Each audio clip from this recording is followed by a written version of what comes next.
C'est en 1919 que le groupe de construction automobile, la Semia Somua, créa la société Cita, société industrielle de transport automobile, pour gérer le marché de collecte de la ville de Paris.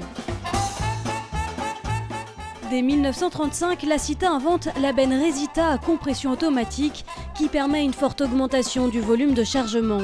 Cette innovation favorise considérablement le développement de l'entreprise. Pendant la guerre, pour faire face à la pénurie de carburant, la Cita transforme ses véhicules pour qu'ils fonctionnent au charbon, au gaz, à l'électricité ou encore à l'alcool. Adaptation qui lui permet de maintenir sa mission de service public. L'après-guerre est pourtant une période difficile pour la Cita. Le matériel et les infrastructures ont été endommagés. Face aux interrogations de la ville de Paris sur la création d'une régie, la Cita opère une stratégie de protection. Elle modifie sa structure pour atténuer son caractère d'entreprise privée. En 1964, en prévision de l'échéance de son contrat avec Paris, la Cita innove et crée une nouvelle gamme de bennes. En innovant, la direction de Cita souhaite ainsi amener son personnel à se tourner vers les problèmes de 1980. 2 ans plus tard, face à un ralentissement important de son développement, la Cita décide de reformer sa structure afin de rendre l'entreprise plus compétitive sur son marché. En 1969, la Cita entame un processus d'acquisition pour améliorer sa compétitivité et réduire sa dépendance vis-à-vis de la ville de Paris. Elle achète notamment Ordures Service, une société de services aux industriels créée par Gérard Genet. En 1970, plusieurs accidents polluants mettent en lumière la problématique de la gestion des déchets et font émerger la notion de protection de l'environnement. Cita engage alors sans tarder le dialogue avec les pouvoirs publics sur cette question. Dès 1971, l'entreprise acquiert les droits d'exploitation d'une décharge contrôlée en région parisienne en partenariat avec le ministère de l'Environnement. La Cita y mène les expériences sur les conditions optimales d'exploitation, les nuisances et la valorisation des sols. La même année, la société lyonnaise des eaux, majoritairement détenue par la compagnie financière de Suez, entre dans le capital de Cita, dont elle devient actionnaire majoritaire. Dès 1972, à cette occasion, la lyonnaise cède à la Cita ses parts dans Tria, spécialisée dans le compostage et l'incinération.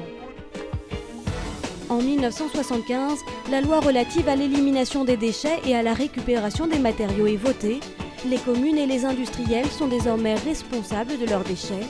La Cita organise alors des filières de traitement conformes aux nouvelles réglementations et procède à des études sur le recyclage des déchets.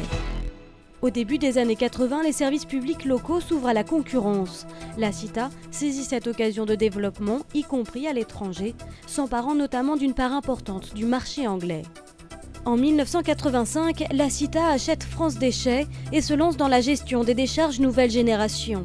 Elle devient, avec 86 sites ouverts, le premier opérateur français pour l'exploitation de décharges contrôlées.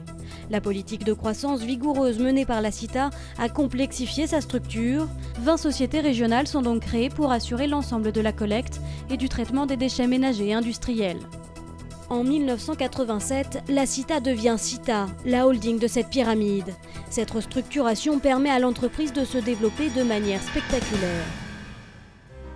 La loi de 92 donne la priorité à la valorisation des déchets. Cette loi stimule le marché, mais nécessite de lourds investissements pour la création et le perfectionnement technique des centres de traitement et pour l'acquisition de matériel adapté à la collecte sélective. Elle transforme également en profondeur le métier de Cita, devenu récupérateur de matières premières recyclables via les centres de tri, d'où la création d'une activité de négoce. En 1994, Cita crée une direction internationale pour répondre au fort développement de l'entreprise à l'étranger. Le groupe Cita est fortement présent en Europe, Cita France restant bien sûr le fer de lance européen. En rachetant les activités hors Amérique du Nord du groupe américain BFI, Cita s'installe également en Asie et en Amérique latine. En 1997, pour la première fois, l'activité traitement-valorisation devient la première activité de Cita devant la collecte des déchets. Cita répond désormais aux besoins de prise en charge globale du déchet de son lieu de production à son élimination, en tirant le meilleur parti de chacune des filières pour obtenir le meilleur mode de gestion possible.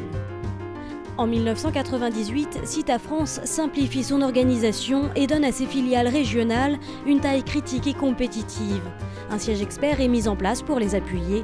CITA devient une entreprise fédérative qui favorise l'initiative dans le cadre de règles communes.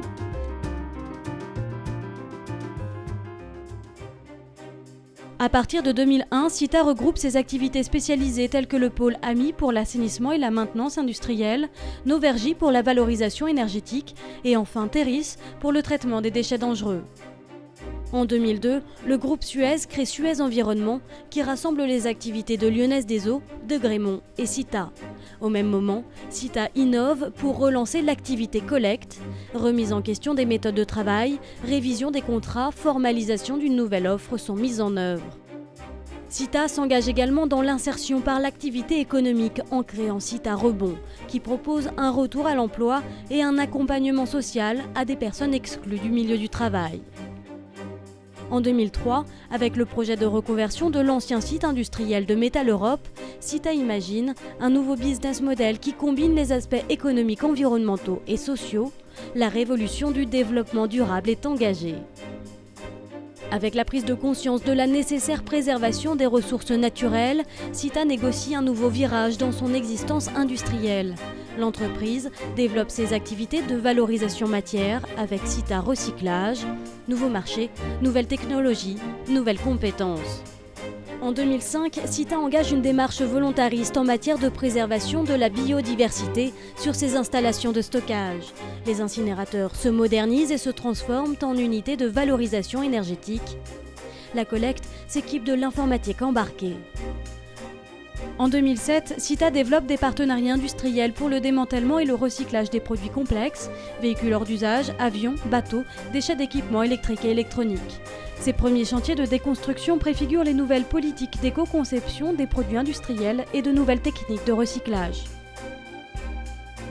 En 2008, CITA lance sa feuille de route de développement durable et recentre ses activités autour de 8 régions et 3 pôles spécialisés pour proposer à ses clients une offre industrielle globale pour la gestion par la valorisation et l'élimination de leurs déchets.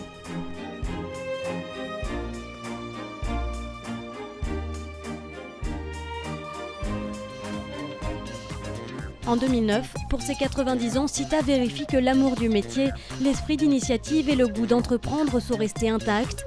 L'évolution des métiers de la gestion des déchets appelle de nouveaux talents. Audace, initiative et professionnalisme resteront donc pour longtemps la marque de fabrique de CITA.